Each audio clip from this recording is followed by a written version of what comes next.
So ayun guys, syempre ito nga pala yung for today's video nga pala natin. Ito nga pala yung una natin training ngayon sa SDR. Yan, syempre araw nga pala ng Sabado ngayon at 26 yan.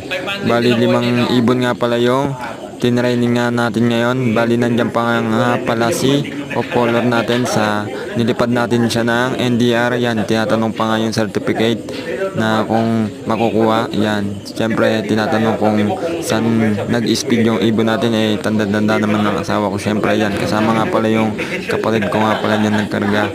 At yan, sana po abangan nyo itong mga video natin. Yan, pasensya na kayo kung wala tayong pang edit talaga. Sana bawi na lang kami sa sunod sa inyo. Maraming nga palang salamat sa panonood ninyo ng mga video dito ng JB Love TV. Yan, sana supportahan nyo hanggang dulo to. Maraming salamat mga kalapatids.